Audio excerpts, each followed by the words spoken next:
बिस्मिल्लाहिर्रहमानिर्रहीम। अस्सलाम वालेकुम नाज़रीन, ये फरवाज़ एनबी न्यूज़, मैं हूं आपका मेजबान नवाज भुट्टो। नाज़रीन, पीटीआई का ओवरसीज चैप्टर बुरे तरीके से इंतशार का शिकार है। इस इंतशार की वजूहात क्या हैं और फिर इस मामले पर जो फंडिंग की जाती थी लॉबियिस्ट फर्म को, वो भी रोक दी गई है। यानी अब यूनाइटेड स्टेट्स ऑफ अमेरिका में जो लॉबियिस्ट फर्म्स को अदायगियां की जाती थी वो नहीं की जा रही हैं। इसके पीछे का पस मंजर क्या है, असल कहानी क्या है, और मुईद पीरजादा साहब ने, जो खुद को बहुत बड़े सहाफी कहलवाते हैं और पीटीआई के यूट्यूबर हैं, उन्होंने इस सारे मामले में कौन सा अहम किरदार अदा किया और इस वक्त वो खुद ट्रोलिंग की जद में क्यों है, और फिर वो 5 डॉक्टर्स जिन्होंने DGISI से मुलाकात की थी उसके खिलाफ जिस तरीके से भरपूर ट्रोलिंग की जा रही है, उसके नतायज क्या निकल सकते हैं, ये भी हम आज के व्लॉग में डिस्कस करेंगे। और फिर बात करेंगे सर अपना महरंग बलोच यकजहती कमेटी की रहनुमा, असीर रहनुमा डॉक्टर महरंग बलोच, उनका एक अहम तरीन पैगाम मंजर आम पर आया। उस पैगाम में डॉक्टर महरंग बलोच ने क्या कहा है उस पर भी बात करेंगे।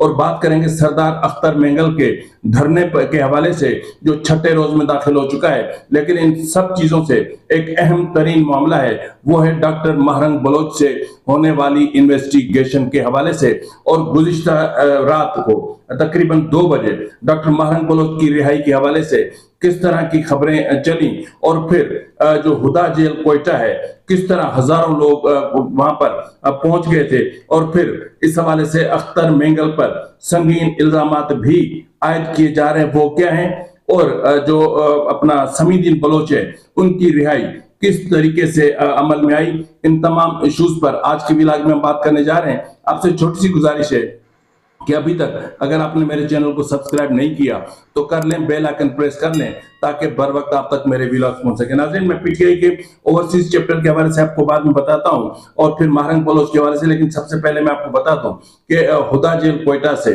डॉक्टर महरंग बलोच का एक पैगाम मंजर आम पर आया है। ये पैगाम उनके सोशल मीडिया का जो एक्स अकाउंट है वहां से ये पैगाम जारी हुआ है, जिसमें डॉक्टर महरंग बलोच ने कहा है कि इस जेल की तारीख दुनिया में जहां न दिन की खबर होती है न ही रात की, न बाहर की दुनिया की कोई हवा भी हम तक पहुंचती है, वहां जब मुझे यह खबर मिली कि हमारे गिरफ्तारी के बाद हमारे साथी एक लम्हे के लिए भी खामोश नहीं हुए और सख्त और मुश्किल हालात के बावजूद बलूचिस्तान भर में अवामी मुजाहमती तहरीक को मुनज़्ज़म रखे हुए हैं, तो इस काल कोठरी की तारीकी भी मुझे रोशन महसूस होने लगी। मुझे अपने मादर वतन बलूचिस्तान की ताज़ा हवा की खुशबू महसूस हुई और मेरा सर फख्र से बुलंद हो गया।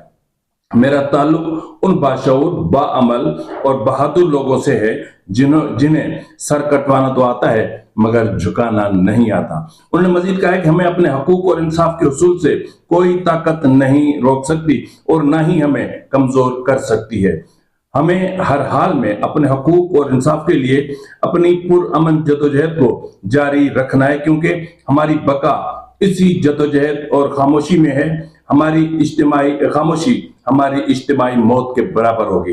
उन्होंने मजीद कहा कि हमें इश्तियाल दिलाने और हमारी पुरअमन जदोजहद को सबोताज करने के लिए हथकंडे इस्तेमाल किए जा रहे हैं, मुख्तलिफ साजिशें रची जा रही हैं, लेकिन हमें किसी भी सूरत अपनी जदोजहद से पीछे नहीं हटना, बल्कि तमाम तर मुश्किलात के बावजूद इसे जारी रखना है, क्योंकि ये न सिर्फ हमारा हक है बल्कि ये हमारा फर्ज भी है। उन्होंने मजीद कहा है कि जो है वो इसके साथ साथ मैं आप सबसे इल्तिजा करती हूं कि जबरी गुमशुदगी के शिकार अफराद के खानदानों को किसी भी सूरत अकेला न छोड़ें। उन माओं, बहनों, मासूम बच्चों और बुजुर्गों का हौसला आप लोगों को बनना है। उनकी हर पुकार पर लब्बैक कहना है। उन्हें गैरों के रहमो करम पर नहीं छोड़ना, बल्कि उनकी जदोजहद में अमली तौर पर शामिल होकर उनके लिए आवाज बुलंद करनी। इस तहरीक की कामयाबी हमारे सियासी शऊर, मुस्तकिल मिजाजी और इखलास से वाबस्ता है, और मुझे आप पर मुकम्मल भरोसा है कि आप अपनी बसीरत, इस्तकामत और इखलास के जरिए इस जदोजहद को कामयाबी की मंजिल तक जरूर पहुंचाएंगे। उन्होंने आखिरी पैरा में कहा है कि आखिर में मैं आपसे बस यही इल्तिजा करती हूँ कि हमें हर हाल में सब्र का दामन थामे रखना है। हमारी असल ताकत हमारा हौसला और हमारी बर्दाश्त है। हमें अपने हौसले और चिल्तन के पहाड़ों के मानंद बुलंद रखने हैं। हमें मायूसी के साए को अपने दरमियान पनपने नहीं देना। गुस्से और इश्तियाल की जगह शऊर और हिकमत से फैसले लेने। हमें कमजोर और मायूस करने वालों से मशवरा नहीं लेना चाहिए। हमें मुनाफिकों और इंतशार फैलाने वालों से खुद को दूर रखना चाहिए। नाज़रीन, ये जो उन्होंने कहा है ना कि हमें जो है वो अपना मायूस करने वालों से मशवरे नहीं लेने चाहिए, तो ये इशारा मेरे ख्याल में सरदार अख्तर मेंगल की तरफ है। और सरदार अख्तर मेंगल का लॉन्ग मार्च जो वर्ड से चला था और जिसको क्वेटा जाना था, लेकिन लखपास पर उन्हें रोक दिया गया। इस दौरान आपको याद होगा कि अख्तर मेंगल के इसी काफिले पर एक खुदकश हमला भी हुआ था और उस हमले की जिम्मेदारी उस वक्त बीएलए ने कबूल की जब बरहमदाह भुट्टी ने इस लॉन्ग मार्च की हिमायत का ऐलान किया था। तो इस वक्त ये जो लॉन्ग मार्च है, ये छठे रोज में धरना, अब तो लखपास पर धरना दे दिया गया है और ये छठे रोज में दाखिल हो चुका है। बलूचिस्तान हुकूमत और सरदार अख्तर मेंगल के दरमियान पिछले 3 रोज से मुज़ाकरात का सिलसिला जारी है, जो इस वक्त डेडलॉक का शिकार है।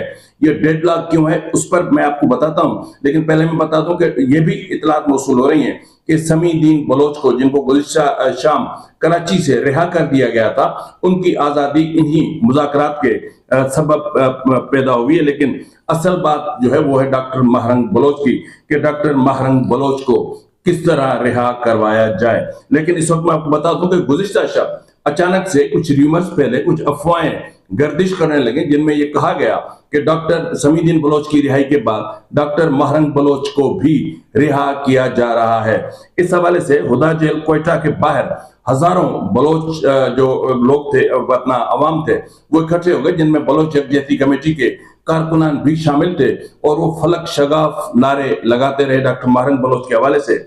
मैं समझता हूं कि डॉक्टर महरंग बलोच अगरचे रिहा नहीं हो सकी, तो हम बाहर हजारों लोगों के हुजूम ने जो नारेबाजी की, जब उन नारों की आवाजें महरंग बलोच तक पहुंची होंगी तो यकीनन डॉक्टर महरंग बलोच के हौसले बुलंद हुए होंगे। लेकिन इसके साथ एक बहुत बुरी खबर है, वो है डॉक्टर महरंग बलोच के हवाले से, और वो है मुज़ाकरात के हवाले से कि मुज़ाकरात किस तरह डेडलॉक का शिकार हो रहे हैं। लेकिन इससे पहले कि मैं आपको महरंग बलोच के हवाले से सनसनीखेज हकायक बताऊं, पहले मैं आपको बता दूं कि इस वक्त आपको याद होगा कि 15 और 16 मार्च को पीटीआई के ओवरसीज चैप्टर के doctor Tanveer, doctor Atif, doctor Munir, doctor Usman और डॉक्टर सायरा मलिक ने उनसे मुलाकात की थी और बहुत सारी चीजें तय हुई थी। उससे पहले आतिफ ने इमरान खान से अडयाला जेल में जाकर मुलाकात की थी और उसके बाद ये मुज़ाकरात हुए। इस मुज़ाकरात के हवाले से जो इनके एक सज्जाद बरकी हैं, सेक्रेटरी पीटीआई ओवरसीज चैप्टर के, उनको भी ऑन बोर्ड लिया गया था। लेकिन इस वक्त सज्जाद बरकी साहब का कहना यह है कि उनको बहुत सारे हकायक का पता नहीं था। उन्होंने एक यूट्यूबर को इंटरव्यू देते हुए क्या कहा है, जरा मुलाहिजा फरमा लें। सर, ये को 8-10 दिन पहले की बात है जब ये सारा किस्सा शुरू हुआ था। मैं कब इसमें इन्वॉल्व हुआ कि मुझे बताया गया कि जी ये 3 डॉक्टर हजरात जो हैं ये ह्यूस्टन आ रहे हैं तनवीर साहब से मिलने के लिए, और तनवीर साहब ह्यूस्टन में रहते हैं, आई हैव नोन हिम, हमारे अच्छे ताल्लुकात हैं। आतिफ ने मुझे कहा कि जी ये 3 लोग आ रहे हैं, हमारी कोई कॉन्वर्सेशन चल रही है।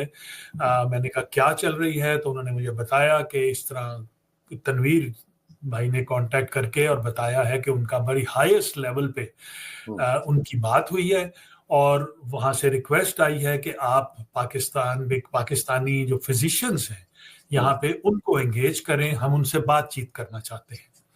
तो मैंने, दिस इज नाउ आतिफ, मैंने उनको तीनों को, डॉक्टर उस्मान, डॉक्टर मुनीर और डॉक्टर सायरा बिलाल को ह्यूस्टन में हमने बुलाया है and we are having a meeting at Tanveer's office, तो आप भी प्लीज इसमें शामिल होइए।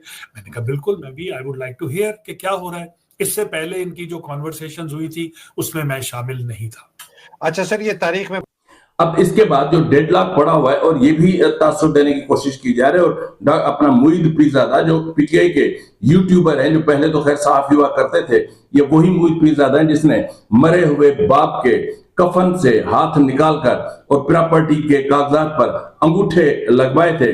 वो ये जो DGISI और जो अपना ये जो डॉक्टर्स की टीम थी, इनकी मुलाकात कोऑर्डिनेट की थी मुईद पीरजादा ने, ये पीटीआई का इल्जाम है। तो इस हवाले से जो मुलाकात हुई, उस मुलाकात के बाद जिस बुरे तरीके से ट्रोलिंग की गई, जिस तरीके से डॉक्टर आतिफ ने पीटीआई के स्पेस पे यानी एक्स अकाउंट पर आकर के जो खिताब किया था, उसमें उन्होंने कहा था कि हमें जनरल अपना आसिम मुनीर को तो टारगेट करना है, लेकिन हम उनके खानदान की तरफ नहीं जा सकते, हम मुसल्लह अफवाज के खिलाफ बात नहीं कर सकते, हम शहबाज शरीफ के खिलाफ बात कर सकते हैं, मरियम नवाज के खिलाफ बात कर सकते हैं, लेकिन हम उनके खानदानों के खिलाफ बात नहीं कर सकते, क्योंकि ये वो चीजें थी जो वहां पर डीजी आईएसआई के साथ बैठकर इन्होंने तय की थी। लेकिन ये मामला भी सबोताज हो गया। इसके वाले से पहले वाले व्लॉग में मैं आपको तमाम तरह तफसीलात से आगाह कर चुका हूं, लेकिन इस वक्त की जो इतलात मौसूल हुई हैं वो ये है कि इन डॉक्टर्स ने पीटीआई से अलहदगी पर गौर शुरू कर दिया है। न सिर्फ गौर शुरू कर दिया है, बल्कि इन्होंने जो पीटीआई के यूएसए चैप्टर को फंडिंग किया करते थे वो भी इन्होंने रोक दी है। इनके जरिए से जो पीटीआई की लॉबियस्ट फर्म्स यूएसए में उनको फंडिंग जाया करती थी, वो फंडिंग भी रोक दी गई है। इसका मतलब यह है कि अगर इन 5 लोगों के खिलाफ पीटीआई कोई भी कार्रवाई करती है, कोई भी फैसला करती है, तो यूएसए में पीटीआई की जो लॉबियस्ट फर्म्स हैं वो बंद हो जाएंगी। क्योंकि आपको याद होगा कि जॉय विल्सन के साथ जो पीटीआई की मुलाकातें रहीं, जो आरिफ अलवी की, शहबाज गिल की और इनकी मुलाकातें रहीं, जिस तरीके से chief of army staff general Syed Asim Munir के खिलाफ एक इतनी बड़ी कानून साजी की कोशिश की गई, बिल ईवान नुमाइंदगान में पेश किया गया, वो तो खैर अभी तक वहीं का वहीं है, होना क्या वो तो बाद में पता चलेगा। लेकिन ये मामला यहीं पे यूं समझ लें कि पीटीआई ने इन लोगों को भी खो दिया है, एक लिहाज से हम ये कह सकते हैं।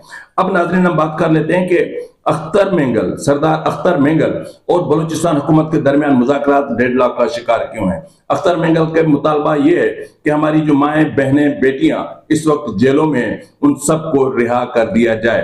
तो बहरहाल गुडविल जेस्चर के तौर पर समीदीन बलोच को गुज़िश्ता शाम कराची जेल से रिहा कर दिया गया था और महकमा दाखिला ने जो 3 एमपीओ का या एमपीओ का जो नोटिफिकेशन था, जो ऑर्डर था, वो वापस ले लिया था। लेकिन मामला ये है कि महरंग बलोच की रिहाई कैसे अमल में आ सकती है, तो इस पर डेडलॉक का शिकार है, क्योंकि रियासत किसी सूरत डॉक्टर महरंग बलोच को रिहा नहीं करना चाहती।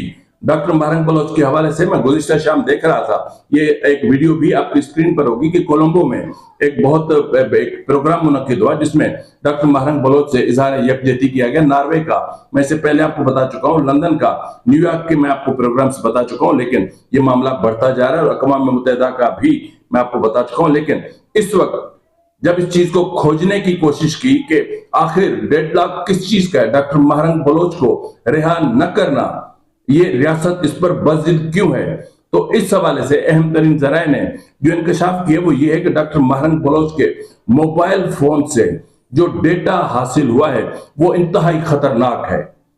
उस डेटा के मुताबिक डॉक्टर महरंग बलोच के बलोच लिबरेशन आर्मी के जो क्यादत है उनके साथ राबतों के सबूत मिले हैं। अगर बात बीएलए की क्यादत से राबतों तक की होती तो समझ में आती है, ठीक है, होता है, क्योंकि बलूचिस्तान में जो कुछ चल रहा है इस तनाजुर में ये कुछ बड़ी बात नहीं है, क्योंकि ये इनका ताने बाने हैं। लेकिन जो बड़ी बात है वो ये है कि डॉक्टर महरंग बलोच के कुछ इंडियंस के साथ राब्तों के भी सबूत मिले हैं और ये बात इंतहा से ज्यादा खतरनाक है। इसके अलावा जो राब्तों के इंकशाफ हुए वो ये हैं कि जो बलूचिस्तान की वो क्यादत जो खुद को गवर्नमेंट ऑफ बलूचिस्तान एग्जाइल कहलवाती है, यानी जलावतन क्यादत, अपना बलोच क्यादत, उनके साथ भी, यानी वो जो शिद्दत पसंद सोच रखते हैं, वो जो अलहदगी पसंदी की सोच रखते हैं, वो जो दहशतगर्दी की सोच रखते हैं, वो जो बीएलए को और अपना बीआरएसए को, जिस तरह गुज़िश्ता रोज में देख रहा था कि बीआरएसए यानी बलोच राज्य जो संघार ने एक वीडियो जारी की है कि 27 मार्च को उन्होंने मजमूई तौर पर 80 अटैक्स किए थे बलूचिस्तान में, 80 अटैक्स, जिनमें लातादाद गाड़ियों को जला दिया गया था, जिनमें आर्म फोर्सेस पर हमले किए गए थे, जिनमें मजमूई तौर पर आपको याद होगा मैंने आपको बताया था कि 12 लाशें गिरी थी बलूचिस्तान में 27 मार्च को।